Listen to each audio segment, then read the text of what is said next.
triplex villas at Kollur, APR Projects. అంటే ఇంకొకటి decide అయిపోయాం ఇప్పుడు ఇంకా. మీరు డెలివరీస్ ఫ్రీగా చేస్తాను పర్ మంత్ 100 చేస్తాను అని చెప్పారు కాబట్టి మీరు ఎలక్షన్ క్యాంపెయినింగ్ తిరిగేటప్పుడు కూడా Hmm. ఒక డెలివరీ చేశారు. అవును. అంటే అది ఎమర్జెన్సీ వల్ల చేయాల్సి వచ్చిందా ఆ టైం కి, లేకపోతే అది కూడా పొలిటికల్ స్టంట్ అనేది బయట ఎక్కువ వినిపించింది? లేదండి, ఇప్పుడు ఇంకొక వర్షన్ లో నేను ఇప్పుడు ఆల్రెడీ చాలా మళ్ళీ వైసీపీ ఫ్యామిలీ అదే నేను చాలా వాటిలో చెప్పాను ఇది పొలిటికల్ స్టంట్ కాదు అని. Hmm. ఇది ఇంకొక వర్షన్ లో క్లియర్ చేస్తాను, ఇంకా మోర్ క్లియర్ గా. ఒక డాక్టర్ కి పేరు రావడం కన్నా పేషెంట్ సేఫ్ గా ఉండడం చాలా ఇంపార్టెంట్. ఎందుకంటే నేను లంచ్ కానీ వచ్చిన టైంలో కాల్ చేశారు, ఒక డెలివరీ ఉంది, కంప్లీట్లీ ఉమ్మనీరు లేదు, అక్కడ ఉన్న డాక్టర్ బయటికి వెళ్ళారు, సో ఒంగోలు వెళ్ళమన్నాం, మీరేమన్నా వచ్చి చేస్తారా అని. ఇక్కడ హాస్పిటల్ వాళ్ళు? Darsi local. Okay. So first నాకు ఇది ఒక ఛాన్స్ వచ్చింది, నాకు వాట్ ఎవర్ స్ప్రెడ్ అని అనుకోలేదు. నాకు కొంచెం భయం వేసింది, బికాస్ ఆ పేషెంట్కి ఏదన్నా అండర్లైన్ హార్ట్ ప్రాబ్లమ్స్ ఉంటాయి.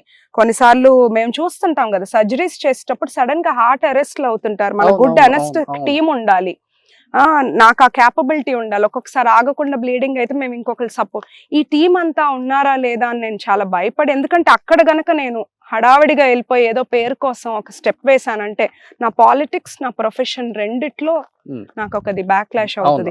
కానీ నేను చాలా ఆలోచించుకుని నా ఎక్స్పీరియన్స్ మీద ఆర్ నా స్కిల్ మీద నమ్మకంతో అక్కడ గుడ్ అనెస్టిస్ట్ ఉన్నారా, ఆ పేషెంట్ కి అన్ని టెస్ట్లు ఓకే, నా బ్లడ్ టెస్ట్ కానీ హార్ట్ చెకప్ అన్ని అయినయ్యా కనుక్కొని వెళ్ళి చేశాను. అది నాకు ఒక మంచి నేమ్ వచ్చింది. ఎందుకంటే పార్టీలో కూడా ఇంత ఎడ్యుకేటెడ్ పీపుల్, ఇంత మంచి పీపుల్ ఉన్నారా అనేది మాకు తెలుగుదేశం పార్టీ వైరల్ అయిపోయింది. ప్రచారం మధ్యలో ఆపి గొట్టిపాటి లక్ష్మి గారు డెలివరీ చేశారు అనేది ఆ బిడ్డను పట్టుకుని ఒక ఫోటో వైరల్ అయిపోయింది కదా. అది కాకపోతే అదే రోజు బూచేపల్లి గారు నామినేషన్, నాకు అది కూడా తెలియలేదు, బికాస్ నేను మార్నింగ్ 6:30కి వెళ్ళిపోతే నైట్ వచ్చేసరికి 11-12 అయ్యేది.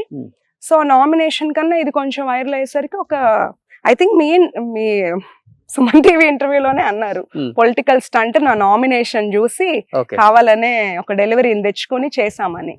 ఒక పేషెంట్ తీసుకొచ్చి దెన్ అది చూస్తే నాకు నెక్స్ట్ ఆ ఊరు నుంచి వచ్చారు, అబ్బాయిపాలెం విలేజ్ వాళ్ళు, వైసీపీ వాళ్ళు రియల్లీ చాలా థ్యాంక్ఫుల్ గా ఉన్నారు.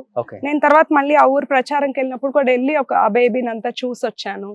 మళ్ళీ నాకు రీసెంట్లీ అబ్బాయిపాలెం వాళ్ళు డెలివరీకి వచ్చారు, నేనే చేయాలి అని, వాళ్ళ బాబు పేరు కూడా నా చేత పెట్టించుకున్నారు.